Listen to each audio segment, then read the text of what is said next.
और आसमान को महफूज छत भी हमने ही बनाया है और लोग हमारी निशानियों पर ध्यान ही नहीं देते। अरब के सहरा में उतरने वाली इस आयत को उन लोगों ने किस तरह से समझा होगा, ये तो खैर हम नहीं जानते कि महफूज छत आसमान को किस तरह बनाया है।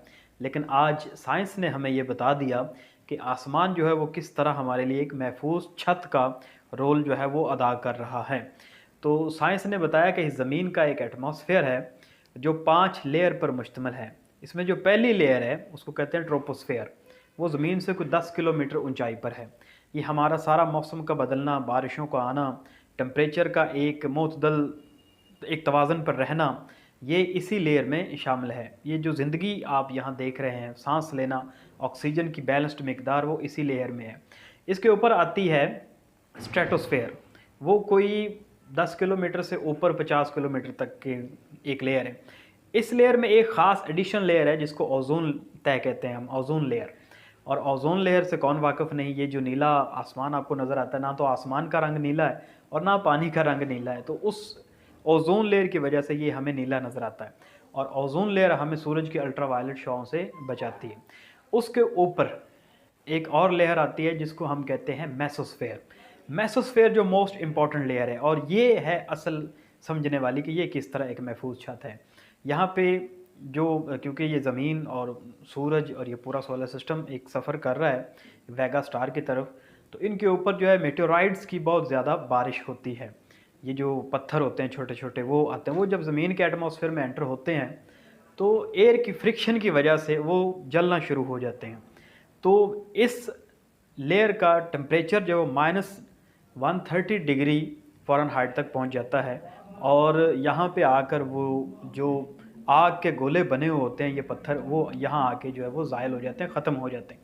तो हमारे कल्चर में, हमारे लिटरेचर में जिनको टूटे हुए सितारे कहा जाता है, वो यही मेटेओराइट्स होते हैं जो यहाँ ख़त्म होते हैं। ये तय उनको यहाँ पे तोड़ देती है, ख़त्म कर देती है, वो ज़र्रात में बदल जाते हैं।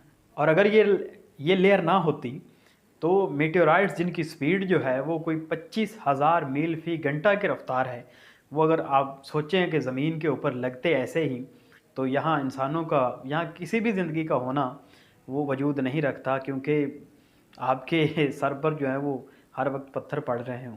तो इसलिए ये एक महफूज छत का किरदार अदा करती है। इसके ऊपर जो एक लेयर है उसको थर्मोस्फेयर कहते हैं। वो कोई 80 से 700 किलोमीटर के दरमियान एक लेयर है और वो भी बहुत इम्पोर्टेंट है कि सूरज की जो हाई एनर्जी जो एक्स रेज़ होती हैं उनको वो फ़िल्टर करके आगे ज़मीन तक पहुंचाती। और उसके बाद 700 किलोमीटर से ऊपर 10,000 किलोमीटर तक एक्सोस्फेयर है, वहाँ पे आपकी ये सैटेलाइट वगैरह जो ज़मीन के मदार में चक्कर लगा रही। तो ये एक पूरी एक प्लानिंग है, किस तरह की लेयर की एक जो है वो तय दर तय एक लगाई गई है कि आप यहाँ पे एक महफूज ज़िंदगी गुजार रहे हैं। अगर ये लेयर्स ना हो तो ना तो यहाँ पे ऑक्सीजन का लेवल जो है वो बरकरार रख सकता है और ना ही यहाँ पे कोई ज़िंदगी जो है वो रह सकती है, क्योंकि उनके ऊपर हर वक्त अल्ट्रावायलेट रेडिएशंस जो हैं, एक्स रेज़ जो हैं वो पड़ रही हैं और उनको मुख्तलिफ़ किस्म की बीमारियाँ लगेंगी। तो अल्लाह ताला ने इस आयत में बड़ी आसानी से, बड़े सिंपल से अंदाज़ में ये समझा दिया कि हमने आसमान को एक महफूज छत बनाया हो।